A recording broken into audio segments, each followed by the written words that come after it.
Wow. Carl Edwards is really lifting out of the throttle there. So, oh my goodness. I mean, he's running in 5th spot, but he's out of the gas a bunch. So he's got his hands full in that car. That was incredible how much he was out of the gas getting into turn 1. I mean, you heard it just on the gas, then absolutely positively out of the gas, and then back into it. A lot of times, as Wally's pointed out a couple of times, you could hear him fade in and fade out, fade in and fade out. That was a jump out, jump back in. Larry. Well, guys, let's talk about the problem that Clint Boyer had a while ago when he thought the ignition system failed. Right over here on the right side of the dash in every race car, this is where you have your 2 ignition boxes, 2 rev limiters, 2 coils. Well, you don't have a chance to try to figure out which one of those systems has actually failed you. So what you can do, the driver reaches over to this switch, flips it up, and that pretty much changes everything about the ignition system. You go to ignition system 2, and it eliminates boxes, coils, and the rev limiters. That's what Clint Boyer had to do, I might add, under green at over 180 miles an hour a while ago. Wow. I'll tell you, 48's got to be careful. Kyle Busch is pinning the 48 down pretty hard. He's not giving him any room. By doing that, he's going to make him loose. If you get right on a guy's right rear quarter panel going through the corner, you're going to make that car on the bottom extremely loose. You got to be careful when you're doing that. You want to give the guy room. You don't want him getting loose and sliding up into you. And that 11 car of Denny Hamlin that you saw in the shot a minute ago, more than 60 laps down. Oh, our local cable operators a break. We'll be gone for less than 90 seconds, then our wide open coverage will continue on TNT. T didn't miss a thing. Kurt Busch continues to lead. His brother is behind him. But Jimmy Johnson's between them. Go ahead. Kyle, this thing, to me, is looking like it's getting uglier and uglier the way these cars are getting through the corners right now. The way they're letting off. You know, we saw the 17 drive up to 4th, and then he got hung on the inside of the 5, and the next thing you know, he's back to 4th or 5th, or back to 5th, and the 12 car's back up in there. And we saw the 12 car kind of give himself some breathing room a little bit, but now he's run back up there and caught up. So it's just... No, I don't know where these guys can run right now, and I'm not sure they know where they can run. See, our race summary at the bottom of the screen, and this portion of NASCAR on TNT's Wide Open coverage is brought to you by the all-new full-size Toyota Tundra. It's almost like like they're racing on ice out there. Well, like we talked about earlier, when there's no grip in this racetrack, and especially for this race. But, I mean, just look, you look at down on the bottom, Casey Mears down there. I mean, he's just hanging on. And that's why they come off the corner.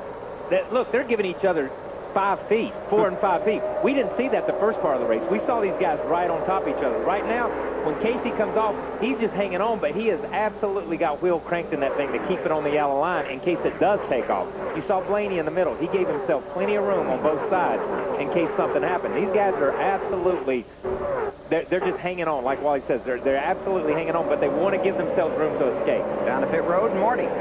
The guys earlier, Clint Boyer was leading. He and his crew chief, Gil Martin, were trying to diagnose what exactly happened with the electronics on the 07. Tell you what happened, I downed some rear brake in it to come into pit road, and when the cable had to pinch the wire or something. There's nothing down there. The kill switch on the steering wheel doesn't operate on box 2, so it's bypassed. Don't worry about it, just be focused. It'll go back to the front. And guys, now they're trying to get him focused on getting back up to the front. As you heard Gil Martin say, they're back in 17th right now. But guys, it's crazy back there. Clint saying his car is very tight. He just described it as horrible a moment ago. It's not like we're at Daytona and at a restrictor plate race. It's like we're at the Lowe's Motor Speedway, and he's just back in traffic. The car is just not the way it was up front. Yep, but 2 things. Okay, the 07 said, Clint Boyer said, even when he was in front, that his car was tightening up a little bit. When he gets in traffic and there's not as much downforce on the front, it's going to get double tight. So he is in worse trouble back in traffic than what he was leading. Kurt Busch leading Jimmy Johnson. Keep your eye on the action, and let's go behind the scenes with the all-new full-size Toyota Tundra, the truck that's changing it all.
Having a half-ton with the most legroom and a fancy rear seat is great, but truckers want to know if it's still got some truck left in it.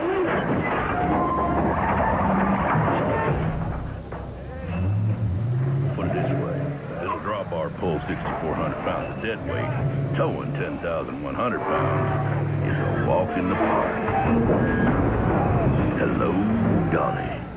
Available on the all-new Thunder Crew Max, the truck that's changing it all. The truck's impressive, but so is the guy driving it. No kidding. Man, oh man. Need a camera on his face. That's all. That's right. I just want to see his eyes when that thing jerks one time.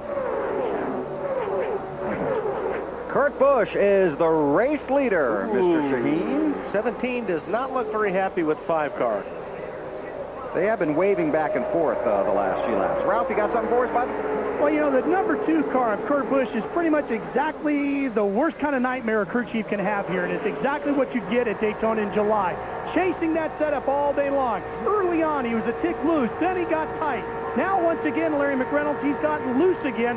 They're going to work on taking a half turn out of the right rear in this next stop. But really what you're working on, Larry, if I get this right, is that final stop and getting the setup balanced as good as you can for that last run to the checker. Well, and that's the good thing. It sounds like pretty much that group right now, they're sitting there where they can make that car go one way or the other. Now, the bad thing about it is that last pit stop route is not that far away. We only have 65 laps to go. We may only see one more pit stop, so that could be the stop that you have to get it right. We'll watch for that, Larry.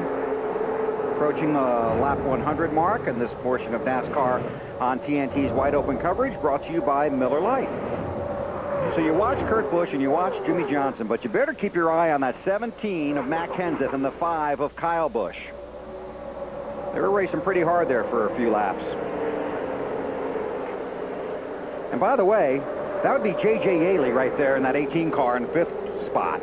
He's just quietly worked his way from the back to the front, and he's done it right there on the bottom, from mid to the bottom. He has not really deviated from his game plan from running right there. The car that looks the best, I think, in this group right now is the 48 car. It just looked to me like he can run where he wants to run, and it just looks like he needs a little bit of help to get past that 2 car. What's he saying, Matt? Wally, the balance isn't exactly perfect, but right now Jimmy Johnson just riding. He's hugging the bottom. He'll move up a lane and a half or so, but right now he says if he's got clean air, he can mat it. Otherwise, he has to really let out of the gas in the center of the corner, but it is rolling well through the center of the corner. So Johnson is pleased with the 48 machine. Been about 40 laps since the last round of stops. J.J. Yaley in that 18, that green Interstate Batteries machine, doesn't have any teammates that would be able to help him tonight. Tony Stewart is 34 laps down. Denny Hamlin 62 laps down after they took each other out while running first and second early in the race. Now we've got 2 teammates hooked up, so it'll be interesting to see if these guys can work past Kurt Busch now. The 48 of Jimmy Johnson and the 5 of Kyle Busch, both from Hendrick Motorsports. Kenseth in the 17 drives for Jack Roush. The 18, Yaley, drives for Joe Gibbs. Race leader Kurt Busch for Roger Penske.